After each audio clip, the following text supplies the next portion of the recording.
നമസ്കാരം, ഡോക്ടർ ലൈവിലേക്ക് സ്വാഗതം. ഇന്ന് ജൂൺ 8, ഇന്ന് വേൾഡ് ബ്രെയിൻ ട്യൂമർ ദിനമായിട്ട് ആചരിക്കുകയാണ്. നമ്മുടെ ശരീരത്തിലെ ഒട്ടുമിക്ക പ്രവർത്തനങ്ങളുടെയും പ്രധാന കേന്ദ്രമെന്ന് തന്നെ തലച്ചോറിനെ വിശേഷിപ്പിക്കാം. തലച്ചോറിലുണ്ടാകുന്ന മുഴകൾ പലപ്പോഴും നമ്മൾ നിസ്സാരമായിട്ട് എടുക്കുകയും അല്ലെങ്കിൽ തിരിച്ചറിയാതെ പോവുകയും കൃത്യമായ ചികിത്സ വൈകുകയും ചെയ്യുന്ന അവസ്ഥയുണ്ടാകാറുണ്ട്. ഇത് വളരെ ഗുരുതരമായ ആഘാതങ്ങൾ സൃഷ്ടിക്കാറുണ്ട്. ഇതേക്കുറിച്ച്, അതായത് തലച്ചോറിലെ മുഴകൾ എത്രയും പെട്ടെന്ന് തന്നെ ഹോസ്പിറ്റലിൽ എത്തിക്കേണ്ടതിൻ്റെ ആവശ്യകതയെക്കുറിച്ച്, എങ്ങനെ പരിഹരിക്കണം എന്നതിനെക്കുറിച്ചെല്ലാം ഒരു അവയർനെസ് കൊടുക്കുന്നതിനാണ് ഈ ദിനം ആചരിക്കുന്നത്. ഈ ദിനത്തിൻ്റെ പ്രാധാന്യം, തലച്ചോറിലെ മുഴകൾ, പ്രശ്നങ്ങൾ, പരിഹാരങ്ങൾ, ഇതെല്ലാം ഇന്നത്തെ ഡോക്ടർ ലൈവിലൂടെ. നിങ്ങളോട് സംസാരിക്കുന്നത് എറണാകുളം മെഡിക്കൽ ട്രസ്റ്റ് ആശുപത്രിയിലെ ന്യൂറോ സർജറി വിഭാഗം തലവനായ ഡോക്ടർ സുധീഷ് കരുണാകരൻ. നമസ്കാരം ഡോക്ടർ. ഡോക്ടർ, ഇപ്പം ഈ വേൾഡ് ബ്രെയിൻ ട്യൂമർ ദിനം, എല്ലാ അസുഖങ്ങൾക്കും നമ്മളിപ്പോൾ ഒരു ദിനം ആചരിക്കുന്നുണ്ട്. ബ്രെയിൻ ട്യൂമർ ദിനം എന്തിനാണ് ആചരിക്കുന്നത്? ലക്ഷ്യം എന്താണ്? പ്രാധാന്യം എന്താണ്? മറ്റൊന്ന്, കേരളത്തിൽ എന്തെല്ലാം പ്രവർത്തനങ്ങളാണ് നടക്കുന്നത്? വേൾഡ് ബ്രെയിൻ ട്യൂമർ ഡേ, അത് പല അസുഖങ്ങളുടെയും ഈ ദിവസങ്ങൾ ആചരിക്കാനുള്ള ഒരു പ്രധാന ഉദ്ദേശം തന്നെ ബോധവൽക്കരണമാണ്. ഈ ആചരണം വഴി ആൾക്കാരിലേക്ക് ഇതിൻ്റെ ലക്ഷണങ്ങൾ കൂടുതൽ പരിചിതമാക്കുക, ഇതിനെ നേരത്തെ തിരിച്ചറിയാനായിട്ടുള്ള സഹായമുണ്ടാകുക, നേരത്തെ അവർ സഹായത്തിന് വേണ്ടി ആശുപത്രികളിലോ ഡോക്ടർമാരെ സമീപിക്കുക, അതിനെ ഫലപ്രദമായി ചികിത്സിക്കുക. ഇത് മാത്രമാണ് ഇതിൻ്റെ ഉദ്ദേശം. ഈ വേൾഡ് ബ്രെയിൻ ട്യൂമർ ഡേ വന്നതും ഇത് വളരെയധികം ചികിത്സിച്ച് ഭേദപ്പെടുത്താൻ പറ്റുന്ന രീതിയിലുള്ളൊരു അസുഖമാണ്. നേരത്തെ കണ്ടുപിടിച്ചാൽ അത്രയും ലഘൂകരിക്കാൻ പറ്റുന്നതാണ് ഈ ട്രീറ്റ്മെൻറ്റ്. അപ്പോൾ ഈ ഒരു ഉദ്ദേശത്തോടു കൂടി തന്നെയാണ് ഇത് ചെയ്യുന്നത്. ഇത് പല ആശുപത്രികളും കേന്ദ്രീകരിച്ച് ഇതിനു വേണ്ടിയുള്ള ലഘുവായിട്ടുള്ള പരിപാടികൾ ആസൂത്രണം ചെയ്യപ്പെടുന്നത്. ഈ പരിപാടികൾ എന്ന് പറയുമ്പോൾ ചില സ്ഥലങ്ങളിലൊക്കെ സ്ക്രീനിങ് ഫ്രീ ആയിട്ട് അങ്ങനെയൊക്കെ ഉണ്ടല്ലോ. അപ്പോൾ നമ്മുടെ കേരളത്തിൽ ഇന്ന് അങ്ങനെ എന്തെങ്കിലും ഉണ്ടോ ഹോസ്പിറ്റൽസിൽ? ബ്രെയിൻ ട്യൂമർ സ്ക്രീനിങ് ആയിട്ട് ചെയ്യുക ബുദ്ധിമുട്ടാണ്. നമുക്കൊരു സ്കാൻ വഴി മാത്രമേ അത് ചെയ്യാൻ പറ്റുള്ളൂ. പക്ഷേ ഹെഡേക്ക് ക്യാമ്പ്സും ഹെഡേക്ക് ക്ലിനിക്കുകളും തലയുടെ എന്തെങ്കിലും ഫിറ്റ്സ് ഉണ്ട്, എപ്പിലെപ്സി ക്ലിനിക്കുകൾ, ഇതെല്ലാം ഇതിന് ഹെൽപ്പ് ചെയ്യുന്നതാണ്. നമുക്കിതിനെല്ലാം തന്നെ ട്യൂമറിനെ കണ്ടുപിടിക്കാൻ ഹെൽപ്പ് ചെയ്യുന്ന തരത്തിലുള്ള ക്ലിനിക്കുകളായിട്ട് നമുക്ക് യൂസ് ചെയ്യാവുന്നതാണ്. നമ്മൾ കേരള ചാപ്റ്റർ ന്യൂറോ സൊസൈറ്റി തന്നെ ഇതിനു വേണ്ടി മുൻകൈ എടുത്ത ഒരുപാട് പത്രത്തിലും മാധ്യമങ്ങളിലും വഴിയുള്ള അഡ്വർടൈസ്മെൻറ്റ്സും അതല്ലാതെയുള്ള ക്ലിനിക്കുകളും ക്യാമ്പുകളും സംഘടിപ്പിക്കുന്നതാണ്. ഇപ്പോൾ തലച്ചോറിലുണ്ടാകുന്ന ഏതൊരു പ്രശ്നവും വളരെ ഗൗരവമായിട്ടാണ് നമ്മൾ എടുക്കേണ്ടത്. എങ്കിലും സാധാരണയുള്ള ചില തലവേദനകളൊക്കെ കണ്ടാൽ നമ്മൾ അതിനെ കാര്യമായിട്ട് എടുക്കാറില്ല. ലക്ഷണങ്ങളിലൂടെ ഇത് തലച്ചോറിലുള്ള എന്തെങ്കിലും പ്രശ്നങ്ങളാകാമെന്ന് നമ്മൾ സംശയിക്കണമെങ്കിൽ അത് ഏത് തരം ലക്ഷണങ്ങളായിരിക്കും? നമുക്കെല്ലാവർക്കും തലവേദന വരുന്നതാണ്. അപ്പം തലവേദന തലച്ചോറിലെ ട്യൂമറിൻ്റെ ലക്ഷണമാണെന്ന് പറയുന്നത് ഒരു പരിധിവരെ തെറ്റാണ്. എല്ലാവർക്കും തലവേദന സാധാരണമായി കാണാം. പക്ഷേ ശക്തിയായിട്ടുള്ള തലവേദന, അതിനോടനുബന്ധിച്ചിട്ടുള്ള ഛർദ്ദിലുണ്ടാവുക, കാഴ്ചയ്ക്കുള്ള അപാകത, അതായത് മങ്ങലായിട്ടോ രണ്ടായിട്ടോ കാണുക. അപ്പോൾ എപ്പോഴും ഈ തലവേദന അതിനോടനുബന്ധിച്ചിട്ടുള്ള ഈ സിംറ്റംസും വന്നു കഴിഞ്ഞാൽ, ഇതുണ്ടെങ്കിൽ തീർച്ചയായും തലച്ചോറിലെ ട്യൂമർ എന്നല്ല പറയുന്നത്, പക്ഷേ നമുക്കിതുണ്ടെങ്കിൽ അതൊരു ഡോക്ടറിനെ കാണിച്ച് ചെക്ക് ചെയ്ത് നോക്കുന്നത് എപ്പോഴും നല്ലതായിരിക്കും. മൈഗ്രെയിൻ്റെ ഭാഗമായിട്ടും ഇതുപോലത്തെ സിംറ്റംസ് വരാം. പക്ഷേ നമുക്കിത് ചെക്ക് ചെയ്ത് സ്ട്രക്ചറലി കുഴപ്പമൊന്നും ഇല്ലയെന്ന് ഉറപ്പുവരുത്തേണ്ട ലക്ഷണങ്ങൾ തന്നെയാണ് ഈ പറഞ്ഞതെല്ലാം.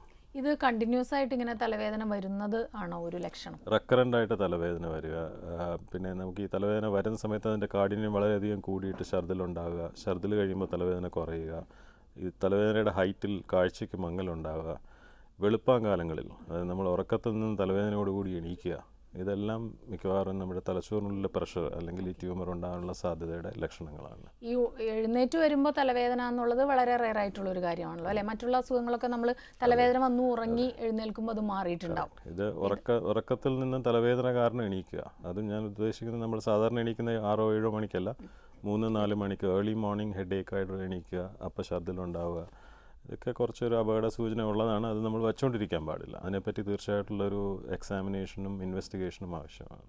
ഡോക്ടർ, ഇപ്പോൾ ചിലരൊക്കെ കണ്ണ് ഇങ്ങനെ പിടയ്ക്കുന്നത് അത് വളരെ സ്വാഭാവികമായിട്ടുള്ളൊരു കാര്യമാണ്. നമ്മളതിനെ പഴമക്കാരൊക്കെ ഓരോ പഴഞ്ചൊല്ലൊക്കെ പറയുന്നതൊക്കെ ഇത് പിടയ്ക്കുന്നത് നല്ലതിനാണ് എന്നൊക്കെ. പക്ഷെ ചിലർ ഇങ്ങനെ പറയും സ്ഥിരമായിട്ട് കണ്ണ് വല്ലാതെ പിടയ്ക്കുന്നു.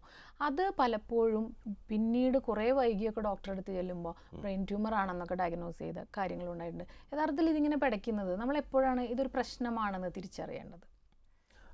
കണ്ണ് നോർമലി അടയുക എന്നുള്ളത് നമ്മുടെ കണ്ണിൻ്റെ ഒരു പ്രൊട്ടക്ഷൻ മെക്കാനിസമാണ്, നമുക്ക് പൊടിയും ബാക്കിയുള്ള ഇഞ്ചുറീസും വരാതിരിക്കുക എന്നുള്ളത്. പക്ഷേ കണ്ണിൻ്റെ എല്ലാവരിലും കണ്ണടച്ചൊരു പ്രത്യേക ഫ്രീക്വൻസിയിൽ നടന്നുകൊണ്ടിരിക്കുന്ന, നമ്മളറിയാതെ തന്നെ നടന്നുകൊണ്ടിരിക്കുന്ന ഒരു പ്രക്രിയയാണ്. പക്ഷേ ഇത് ചില ഹെമിഫേഷ്യൽ സ്പാസം എന്നൊക്കെ പറയുന്ന കണ്ടീഷൻസിൽ വളരെ ഒരു അബ്നോർമലായിട്ടുള്ള രീതിയിൽ ഈ കണ്ണിൻ്റെ അടയലിൻ്റെ ഫ്രീക്വൻസി വരുന്നത് തീർച്ചയായിട്ടും ഇൻവെസ്റ്റിഗേഷൻ വേണ്ടതാണ്. അതിൽ പക്ഷേ വളരെ ചുരുക്കം കേസസിൽ മാത്രമേ അത് ബ്രെയിൻ ട്യൂമർ കൊണ്ടുണ്ടാവുള്ളൂ. അല്ലാതെയുള്ള ഒരുപാട് കാരണങ്ങൾ ഇതിൻ്റെ പിന്നിലുണ്ട്. അതെല്ലാം മെഡിക്കലി ട്രീറ്റബിളുമാണ്. അപ്പം അതുകൊണ്ട് അതിന് ബ്രെയിൻ ട്യൂമറിൻ്റെ ഒരു ഐസൊലേറ്റഡ് ഒരു സിംറ്റമായിട്ട് ഇത് വരുന്നത് സാധ്യത കുറവാണ്. ഇപ്പോൾ തലവേദന വന്നു, നമ്മൾ ഹോസ്പിറ്റലിൽ വരുമ്പോൾ ക്ലിനിക്കൽ ഒരു ഇത് കൂടെ മനസ്സിലാക്കുകയാണ്, അല്ലെങ്കിൽ ഒരു സംശയം തോന്നുകയാണ്, നമ്മൾ എന്തെല്ലാം രോഗനിർണയ മാർഗങ്ങളാണുള്ളത്?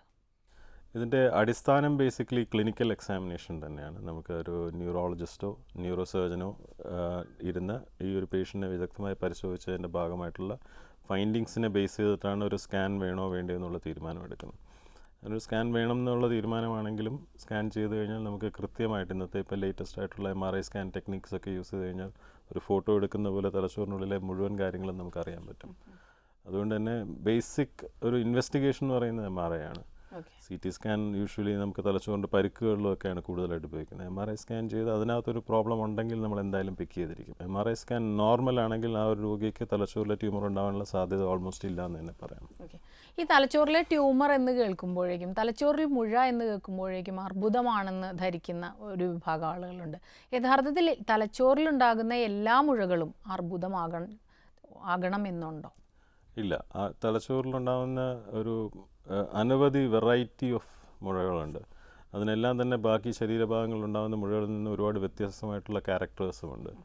തലച്ചോറിലുണ്ടാകുന്ന മുഴകളിൽ ഒരു റഫായിട്ടൊരു 60% പക്ഷേ ക്യാൻസറസ് ആണ്. ഒരു 40% ക്യാൻസറസ് അല്ല, അർബുദമല്ല. തലച്ചോറിലുണ്ടാകുന്ന അർബുദത്തിന് വേറൊരു പ്രത്യേകതയൊന്നുണ്ട്. ശരീരത്തിലെ വേറെ ഭാഗങ്ങളിലോട്ട് സ്പ്രെഡ് ചെയ്യുകയൊന്നുമില്ല, അവിടെ തന്നെ മാത്രമേ ഉണ്ടാവുള്ളൂ. അപ്പം നമുക്കതിനെ ചികിത്സിക്കാൻ കുറേ കൂടെ കണ്ടെയ്ൻഡ് ആയതുകൊണ്ട് എളുപ്പവുമാണ്. ഈ അർബുദമല്ലാത്ത ട്യൂമേഴ്സ് എല്ലാം തന്നെ ലൊക്കേഷൻ വെച്ച് നമുക്ക് കംപ്ലീറ്റ് ആയിട്ട് ഇപ്പോഴത്തെ പുതിയ ടെക്നിക്സ് ഉപയോഗിച്ച് ഓപ്പറേഷൻ ചെയ്ത് ചികിത്സിച്ച് ഭേദപ്പെടുത്താവുന്നതാണ്. ഇപ്പോൾ ഇത്തരം പ്രശ്നങ്ങൾ ഏതെങ്കിലും ഒരു പ്രത്യേക പ്രായത്തിൽ വരുന്നുണ്ടോ, അതോ ഏത് വിഭാഗക്കാരിലും ഇത് വരാമോ? ഏത് പ്രായത്തിൽ വേണമെങ്കിലും വരാവുന്ന ഒരു കൊച്ചു കുട്ടികൾ മുതൽ വളരെ പ്രായം ചെന്ന ആൾക്കാരിൽ വരെ പല ടൈപ്പ് ഓഫ് ട്യൂമേഴ്സ് ഉള്ളതുകൊണ്ട് തന്നെ ഏത് വിഭാഗത്തിലുള്ളവർ വേണമെങ്കിലും വരാവുന്നതാണ്. പക്ഷേ ഇതിൻ്റെ എല്ലാം സിംറ്റംസ് ഏകദേശം സിമിലറാണ്. കൊച്ചുകുട്ടികളിലാണെങ്കിലും തലവേദന ഛർദ്ദിലുണ്ടാകുക, പ്രായമുള്ളവരിലാണെങ്കിലും ഉണ്ടാകുക. അപ്പം സിംറ്റം വൈസ് സെയിം ആണെങ്കിലും ഏത് സ്പെക്ട്രത്തിൽ വേണമെങ്കിലും പ്രത്യക്ഷപ്പെടാവുന്ന ഒരു പ്രോബ്ലമാണിത്. ഇപ്പം അർബുദമല്ലാത്ത മുഴകൾ അത് എത്രത്തോളം ഗൗരവമായിട്ട് എടുക്കേണ്ടതാണ് നമ്മൾ? അതുകൊണ്ടുണ്ടാകുന്ന ഒരു കോംപ്ലിക്കേഷൻ എന്തെല്ലാമാകാം? അർബുദമല്ലാത്ത മുഴകൾ ശരീരത്തിൽ എവിടെ വന്നാലും അത് സ്ലോ ഗ്രോയിങ് ആണ്. അതുകൊണ്ട് വേറെ വലിയ പ്രശ്നങ്ങളൊന്നും ഉണ്ടാവില്ല. ഒരുപക്ഷെ നമുക്ക് തന്നെ നമ്മുടെ വീട്ടിലും നാട്ടിലുമൊക്കെ തന്നെ ചെറിയ മുഴകൾ കയ്യിലും കാലിലും ഒക്കെ വർഷങ്ങളായിട്ട് കൊണ്ട് നടക്കുന്ന വയസ്സായ ആൾക്കാരും ഒക്കെ കണ്ടിട്ടുണ്ടാവും. തലച്ചോറിലെ പ്രത്യേകത എന്ന് പറഞ്ഞാൽ തലച്ചോറിനുള്ളിൽ സ്പേസ് ഒരു കൺസ്ട്രെയിൻ്റാണ്. നമ്മുടെ ഈ തലയോട്ടിക്കുള്ളിൽ സ്പേസ് കുറവാണ്, അതിൽ മുഴുവൻ ബ്രെയിൻ നിറഞ്ഞിരിക്കുകയാണ്. ചെറിയൊരു മുഴ പോലും ആ ബ്രെയിനിൽ സ്ഥാനചലനം ഉണ്ടാക്കുമ്പോൾ അത് ജീവൻ അപകടം വരെയുള്ള സാധ്യതകൾ ഉണ്ടാക്കുന്നുണ്ട്. അർബുദമല്ലാത്തത് കൊണ്ട് പറഞ്ഞാൽ നമുക്ക് വച്ചുകൊണ്ടിരിക്കാൻ പറ്റില്ല ചികിത്സ. ഇപ്പോൾ അങ്ങനെ ഉണ്ടാകുന്ന മുഴകൾ ശരിക്കും പറഞ്ഞാൽ ഫ്ലൂയിഡ് ആയിരിക്കും അതിൻ്റെ ഉള്ളിലുണ്ടാവും. ഫ്ലൂയിഡായിട്ടുള്ളതും സോളിഡ് ആയിട്ടുള്ളതാണ്. അത് കൂടുതൽ നമ്മുടെ ഈ ബ്രെയിനിനെ കവർ ചെയ്യുന്ന മെംബ്രെയിൻസ് ഉണ്ട്, അതിൽ നിന്ന് അബ്നോർമലായിട്ടുണ്ടാകുന്ന ഗ്രോത്ത് കാരണം ദശവളർച്ച ഉണ്ടാകുന്നതുകൊണ്ട് ഉണ്ടാവാം. പിന്നെ മെനിഞ്ചിയോമാസ് എന്ന് വിളിക്കും. ഫ്ലൂയിഡായിട്ടുള്ള കളക്ഷൻസും ഉണ്ടാവാറുണ്ട്. അപ്പോൾ ആ മുഴകളെ നമ്മൾ എങ്ങനെയാണ് ചികിത്സിച്ച് മാറ്റുന്നത്? ഇതിന് ബേസിക്കലി ശസ്ത്രക്രിയ തുറന്നുള്ളൊരു ഓപ്പറേഷനാണ് ഇതിന് ഉദ്ദേശിക്കുന്നത്. പക്ഷേ ഇന്ന് ഈ നമുക്ക് വയറിലൊക്കെ ചെയ്യുന്ന പോലെയുള്ള കീ ഹോൾ ഓപ്പറേഷൻസിനുള്ളൊരു സ്കോപ്പ് തലച്ചോറിൻ്റെ സർജറിയിലും ഡെവലപ്പ് ചെയ്ത് വരുന്നുണ്ട്. പക്ഷേ അതിൻ്റേതായിട്ടുള്ള പരിമിതികൾക്കുള്ളിൽ നിന്നുകൊണ്ടേ നമുക്കത് ചെയ്യാൻ പറ്റുള്ളൂ. തലച്ചോറിലെ ഫ്ലൂയിഡിനുള്ളിലൂടെ സ്കോപ്പ് കടത്തി ഫ്ലൂയിഡിന് ചുറ്റുമുള്ള പലതരത്തിലുള്ള ട്യൂമേഴ്സിനെയും നമുക്ക് എടുക്കാൻ പറ്റും. പക്ഷേ ഒരു ഭൂരിഭാഗമായിട്ടുള്ള തലച്ചോറിലെ ട്യൂമേഴ്സിനും നമുക്ക് ഓപ്പൺ ഓപ്പറേഷൻ തന്നെയാണ് വേണ്ടി വരിക. പക്ഷേ അതിൻ്റെയും സൈസ് കൂടുന്നതനുസരിച്ച് ബെറ്റർ ആണെന്നുള്ളൊരു കൺസെപ്റ്റിൽ നിന്ന് മാറി ചെറിയ ദ്വാരങ്ങളിലൂടെ നമ്മളത് എടുത്ത് മാറ്റാനായിട്ടുള്ള ടെക്നിക്സ് ഇപ്പോൾ ഒരുപാട് ഇമ്പ്രൂവ് ചെയ്തിട്ടുണ്ട്. അപ്പോൾ തലച്ചോറാകുമ്പോൾ നമ്മൾ എവിടെ തുറക്കും എന്നുള്ളത്, എവിടെ കീ ഹോൾ ഇടും എന്നുള്ളതൊരു അതിന് ഇപ്പോൾ ഒരു പുതിയതായിട്ടുള്ളൊരു ടെക്നിക്ക് ഉള്ളത് നാവിഗേഷൻ എന്ന് പറയും. കമ്പ്യൂട്ടർ, അതായത് നമ്മൾ സിമ്പിളായിട്ട് പറഞ്ഞാൽ നമ്മൾ കാറിലൊരു യാത്ര ചെയ്യുമ്പോൾ നമുക്ക് നാവിഗേഷൻ ഹെൽപ്പ് ചെയ്യുന്ന പോലെ തന്നെ തലച്ചോറിനുള്ളിൽ നമ്മൾ എവിടെയാണ് നിൽക്കുന്നത് എന്നുള്ളത് വ്യക്തമായിട്ട് കാണിക്കാനുള്ള കമ്പ്യൂട്ടർ അസിസ്റ്റഡ് ആയിട്ടുള്ള ഒരുപാട് ഓപ്പറേറ്റീവ് ടെക്നിക്സ് ഈ കഴിഞ്ഞ 10 വർഷത്തിനുള്ളിൽ ഡെവലപ്പ് ചെയ്ത് വന്നിട്ടുണ്ട്. അതുകൊണ്ട് നമുക്കൊരു പ്രിസിഷൻ, 2 നമ്മൾ പോകാൻ പാടില്ലാത്തടത്ത് പോകില്ല, വേറെ സൈഡ് എഫക്ട്സോ കോംപ്ലിക്കേഷനോ ഒന്നും ഇല്ലാതെ വളരെ സേഫായിട്ട് ചെയ്യാനായിട്ട് ഹെൽപ്പ് ചെയ്യുന്നു. ഡോക്ടർ, നമുക്കൊരു ഇടവേളയ്ക്ക് ശേഷം തിരികെ വരാം. ഡോക്ടർ ലൈവിൽ ഒരു ഇടവേള.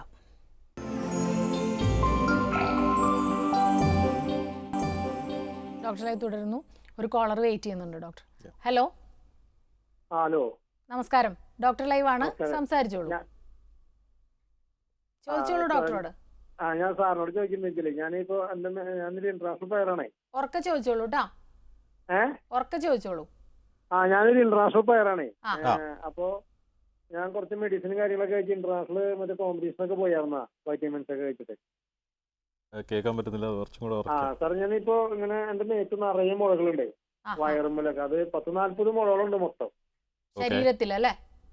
അപ്പോ ഒരു തരം ട്യൂമറാന്നാ പറഞ്ഞത്. ഒരു പ്രാവശ്യം മെഡിക്കൽ കോളേജിൽ വെച്ചിട്ട്. ചോദിച്ചോളൂ, ടിവിയിൽ ശ്രദ്ധിക്കണ്ട, ചോദിച്ചോളൂ. കട്ടായോ? ശരീരത്തില് സീറ്റുമ്പിലും കയ്യുമ്പിലും വയറുമ്പിലും നിറയുള്ളത് ഇപ്പോ.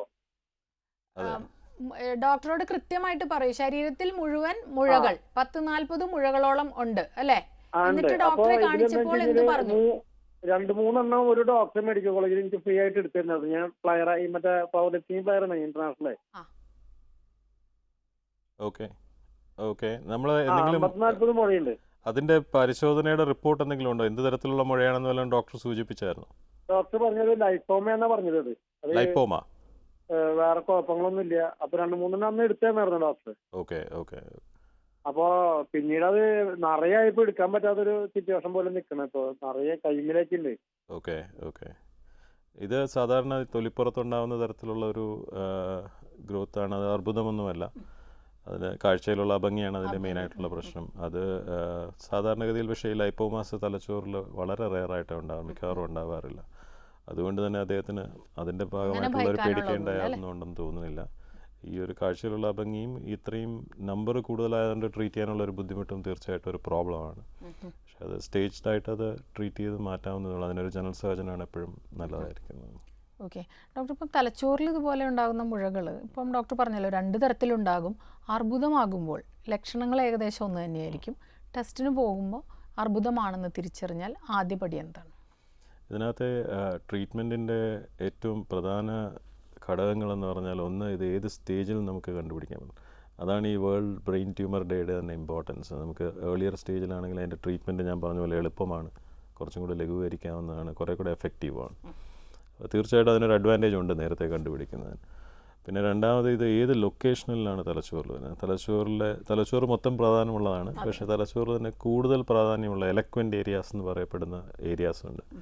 ആ ഭാഗങ്ങൾ കാണുന്ന മുഴകളും അല്ലാത്ത ഏരിയയിലുള്ള മുഴകളും തമ്മിൽ മാനേജ്മെൻറ്റിലൊരു വ്യത്യാസമുണ്ട്. ഒബിയസ്ലി ഇമ്പോർട്ടൻ്റ് ആയിട്ടുള്ള എലക്വൻ്റ് ഏരിയസിലെ മുഴകൾക്ക് നമുക്ക് ഒരുപാട് അഗ്രസീവായിട്ടുള്ള ഓപ്പറേഷനുകൾ ചെയ്താൽ അത് ചിലപ്പോൾ രോഗിക്ക് ദോഷം സംഭവിപ്പിക്കാം. അപ്പോൾ ആ ഒരു വിവേചന ബുദ്ധിയോടുകൂടി മാത്രമേ നമുക്ക് അതിനകത്ത് ഇടപെടാൻ പറ്റുകയുള്ളൂ. ഇതിനെ ബേസ് ചെയ്തിട്ടാണ് മെയിൻ സ്റ്റേ ഓഫ് ട്രീറ്റ്മെൻറ്റ്. എല്ലാ ബ്രെയിൻ ട്യൂമേഴ്സ്, അതായത് മെലിഗ്നൻ്റ് ആയിട്ടുള്ള ക്യാൻസറസ് ആയിട്ടുള്ള ബ്രെയിൻ ട്യൂമേഴ്സിൻ്റെ പ്രധാന ചികിത്സാ രീതി സർജറി തന്നെയാണ്. അടുത്തൊരു കോളിലേക്ക് പോകണം. ഹലോ ഹലോ ഡോക്ടറോട് സംസാരിച്ചോളൂ. ഞാൻ പന്ത്രണ്ടിലാണ് വിളിക്കുന്നത്. എന്നെ സംശയം എന്താ വെച്ചാൽ, നമ്മൾ ഈ തലയുടെ പുറകിലായിട്ട് നമ്മൾ ഈ ഉറങ്ങുന്ന സമയത്ത്, അതായത് നമ്മൾ ചാരിയിരുന്ന് ഉറങ്ങുന്ന സമയത്ത് ഈ നമ്മൾ ഉറങ്ങിക്കഴിഞ്ഞ് കഴിയുമ്പോൾ നമുക്ക് ആ ഒരു ദിവസത്തിന് ഭയങ്കരമായിട്ട് തലവേദന നമുക്ക് ഉണ്ടാകുന്നുണ്ട്. അതായത് നമ്മളിപ്പം ബസ്സിന്റെ സീറ്റിലൊക്കെ ഇരുന്ന് ഉറങ്ങിക്കഴിയുമ്പോൾ ആ ബസ്സിന്റെ ആ സീറ്റിന്റെ കമ്പിയിൽ ഇങ്ങനെ തല വെച്ച് ചാരി ഇരുന്ന് ഉറങ്ങുമ്പോൾ ഒരുപാട് നമ്മളങ്ങനെ ആ അന്നത്തെ ദിവസം 2 ദിവസത്തിന് തലവേദനയാണ്. അതെന്താണ് അങ്ങനെ ഉണ്ടാകാനുള്ള ഒരു? നമുക്കിത് ഈ ഒരു പർട്ടിക്കുലർ പൊസിഷനിൽ തലയിരിക്കുമ്പോൾ മാത്രമേ ഈ പ്രശ്നമുള്ളൂ. അല്ലെങ്കിൽ നമ്മൾ സാധാരണ പോലെ നമ്മൾ കട്ടിലിൽ ഉറങ്ങുകയാണെങ്കിൽ ഈ ഒരു പ്രശ്നമില്ല. അങ്ങനെ ഒരു പ്രശ്നമേ ഇല്ല. ഈ ഇങ്ങനെയുള്ള ചാരി ഇരുന്ന് ഉറങ്ങുമ്പോൾ, അതായത് ഇരുന്ന് ചാരുമ്പോൾ നമ്മുടെ കസേരയിൽ ഇരുന്ന് ഉറങ്ങിയാലും അങ്ങനെ സംഭവിക്കാറുണ്ട്. ശരി, അത് നമുക്ക് തലച്ചോറിൻ്റെ ഭാഗമായിട്ടുള്ളൊരു തലവേദനയായിട്ട് തോന്നുന്നില്ല. അദ്ദേഹം പറഞ്ഞ ലക്ഷണങ്ങൾ അനുസരിച്ച് അത് കഴുത്തിൻ്റെ പൊസിഷൻ കൊണ്ടുണ്ടാകുന്ന ഒരു സ്പോണ്ടിലോസിസ് അസോസിയേറ്റഡ് ആയിട്ടുള്ള തലയുടെ ബാക്കിൽ വേദന വരാം. അതിന് വലിയൊരു സീരിയസ് കോൺസിക്വൻസ് ഇല്ല. എന്നാലും ഇത് നിരന്തരമായി റെക്കർ ചെയ്ത് വരുന്ന ഒരു പ്രശ്നമാണെങ്കിൽ തീർച്ചയായിട്ടും അടുത്തുള്ള ഏതെങ്കിലും ഒരു ന്യൂറോളജിസ്റ്റിനെ കണ്ട് അഡ്വൈസ് ചോദിക്കുന്നത് തെറ്റുണ്ടാവില്ല. ഡോക്ടർ പറഞ്ഞല്ലോ, ഈ തലച്ചോറിലുണ്ടാകുന്ന മുഴകൾക്ക് ക്യാൻസറസ് അല്ലെങ്കിലും തുറന്നുള്ള ശസ്ത്രക്രിയയാണ്. അപ്പോൾ 2 ഏകദേശം ഒരേ തരത്തിലുള്ള ശസ്ത്രക്രിയകളായിരിക്കുമോ, അർബുദമാണെങ്കിലും അല്ലെങ്കിലും ഉള്ള മുഴകൾക്ക്? രണ്ടിൻ്റെയും ശസ്ത്രക്രിയ ഒരു രോഗിയെ സംബന്ധിച്ചോളം ഒരേപോലത്തതാണ്. പക്ഷേ അത് ശസ്ത്രക്രിയ ചെയ്യുന്നതിനകത്തുള്ളൊരു ഫിലോസഫി, അതായത് നമ്മൾ ഒരു അർബുദമല്ലാത്തൊരു ട്യൂമറാണെങ്കിൽ നമുക്കതിനെ മുഴുവൻ എടുത്തേ പറ്റുള്ളൂ. നമ്മളത് മുഴുവൻ എടുത്തു കളഞ്ഞാൽ രോഗിയുടെ അസുഖം മാറും. അപ്പോൾ അത് കംപ്ലീറ്റ് ആയിട്ട് ക്യൂർ ചെയ്യാൻ പറ്റും. അർബുദമാണെങ്കിലും അതിന് പല ഗ്രേഡ് ഉണ്ട്. ലോ ഗ്രേഡ് ആണെങ്കിലും നമ്മൾ മുഴുവനായിട്ട് എടുക്കാൻ നോക്കും. ഹൈ ഗ്രേഡ് കൂടിയ തരത്തിലുള്ള ട്യൂമേഴ്സ് ആണെങ്കിൽ നമ്മൾ അതിനകത്തൊരു ഡീബൾക്കിംഗ് ആണ് അറ്റംപ്റ്റ് ചെയ്യുക. നമ്മൾ കഴിയുന്നത് മാക്സിമം എടുത്തിട്ട് ബാക്കി നമുക്ക് മെഡിസിനും റേഡിയേഷനും കൊണ്ട് ഇതിനെ എത്രത്തോളം ഹിറ്റ് ചെയ്യാൻ പറ്റുക അത്രത്തോളം അതിൻ്റെ ഒരു കൺട്രോൾ വരുത്തുക എന്നുള്ളതാണ്.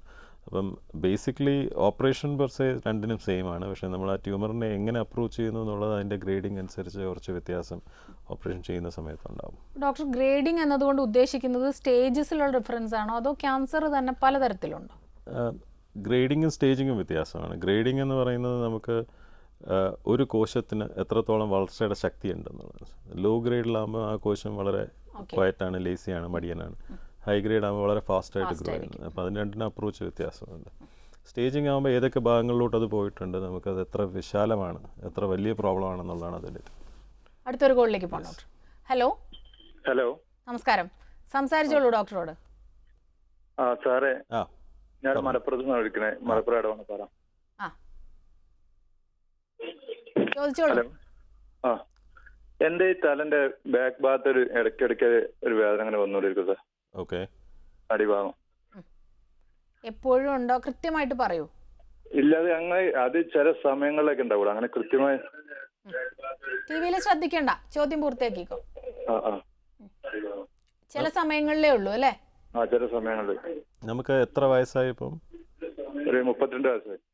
ഇതിനോടനുബന്ധിച്ച് വേറെ ഛർദിലായിട്ടോ വേറെ എന്തെങ്കിലും അനുബന്ധമായിട്ടുള്ള കാഴ്ചയിലെ പ്രയാസങ്ങളോ അങ്ങനെ വല്ല സിംറ്റംസും ഉണ്ടോ? ഇല്ലല്ല, അങ്ങനത്തെ പ്രയാസങ്ങളൊന്നും ഇല്ല. ഈ തലവേദന വന്നു കഴിഞ്ഞാൽ എത്ര നേരം നിൽക്കും ഉദ്ദേശം? അതൊരു 5 മിനിറ്റ് അത്രയേ ഉള്ളൂ. അത് നമുക്ക് നിസ്സാരമായിട്ട് തോന്നുന്ന തലവേദനയാണോ വളരെ ശക്തിയായിട്ടുള്ള തലവേദനയാണോ? ഇല്ല, അത് അങ്ങനെ അത്ര ശക്തിയായിട്ടൊന്നും ഉണ്ടാവില്ല. ഒരു ചെറിയൊരു വേദന അങ്ങനെ ഈ പെരടീൻ്റെ ഈ ഭാഗത്ത്. ഓക്കെ. അതിന് വലിയൊരു സിഗ്നിഫിക്കൻസ് ഉള്ളതായിട്ട് എനിക്ക് തോന്നുന്നില്ല. പ്രത്യേകിച്ച് പ്രായം കുറവുള്ള വ്യക്തിയാണ്. പക്ഷേ പ്രായം ഒരു ഘടകമല്ല ഇതിനകത്ത്. ഏത് പ്രായത്തിൽ വേണമെങ്കിലും ഇങ്ങനത്തെ സംഭവങ്ങൾ ഉണ്ടാകുമെങ്കിലും ഈ ലക്ഷണങ്ങൾ കണ്ടിട്ട് അതൊരു പേടിക്കത്തക്ക ഒരു കാരണം അതിൻ്റെ പിന്നിലുണ്ടെന്ന് തോന്നുന്നില്ല. ഡോക്ടർ, നമുക്ക് മറ്റൊരു ഇടവേളയ്ക്ക് ശേഷം തിരികെ വരാം. ഡോക്ടർ ലൈവിൽ ഒരു ഇടവേള കൂടി.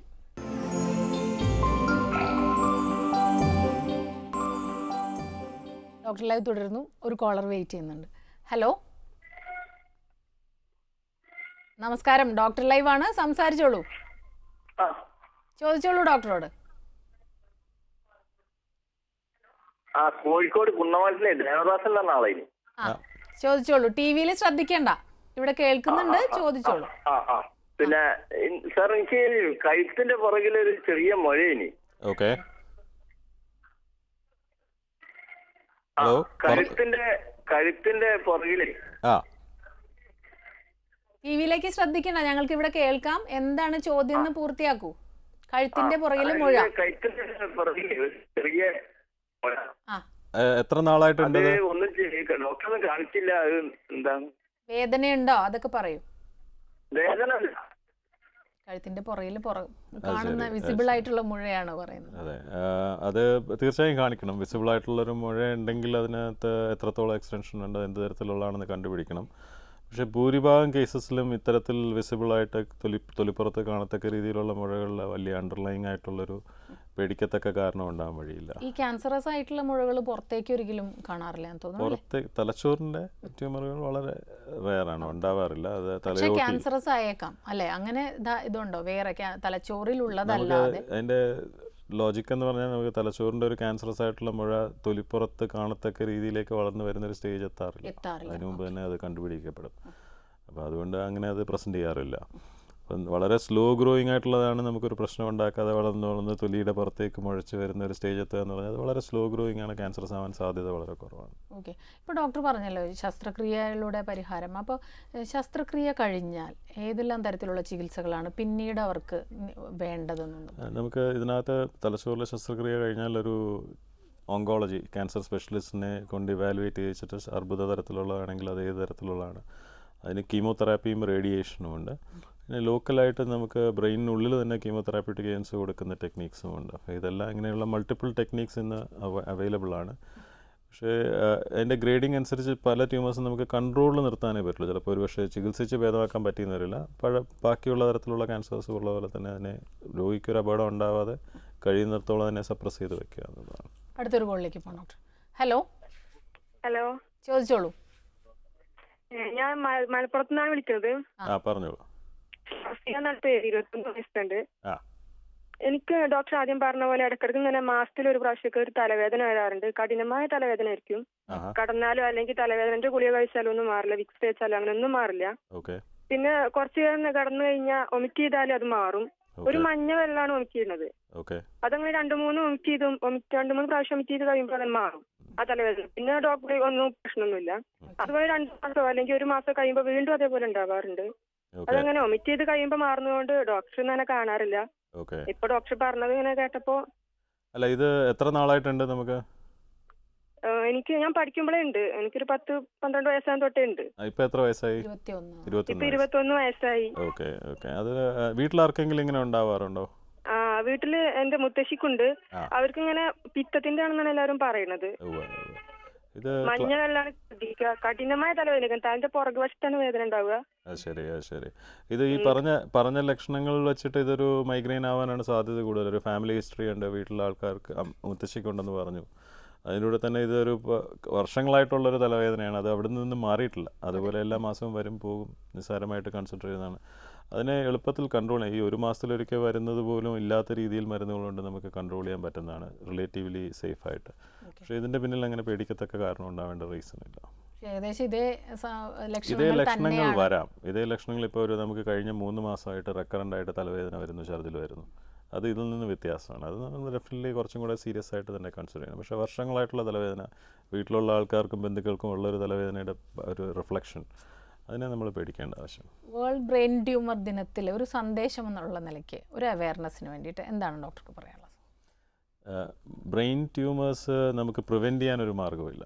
നമ്മളുടെ എല്ലാവരുടെയും ഒരു ഡെസ്റ്റിനി എന്നുള്ള രീതിയിൽ അത് വരാതിരിക്കാം. പക്ഷേ ബ്രെയിൻ ട്യൂമേഴ്സിൽ നമുക്ക് ചെയ്യാൻ പറ്റുന്നത്, നമുക്ക് ഈ രോഗലക്ഷണങ്ങളെപ്പറ്റി നമ്മൾ അവെയറായിട്ട് അതിനെ നമുക്ക് നേരായ രീതിയിൽ ചികിത്സിക്കാനായിട്ടുള്ള സഹായം നമ്മൾ എടുക്കുക, എത്രയും നേരത്തെ ചികിത്സിക്കുക എന്നുള്ളതാണ് പറയാനുള്ളത്. ഡോക്ടർ, നമ്മുടെ ഇന്നത്തെ ഡോക്ടർ ലൈവിൻ്റെ സമയം ഇവിടെ അവസാനിച്ചിരിക്കുകയാണ്. വളരെയധികം നന്ദി ഞങ്ങളോട് സഹകരിച്ചതിന്. ഡോക്ടർ ലൈവിൻ്റെ ഈ അധ്യായം ഇവിടെ അവസാനിക്കുന്നു. നമസ്കാരം.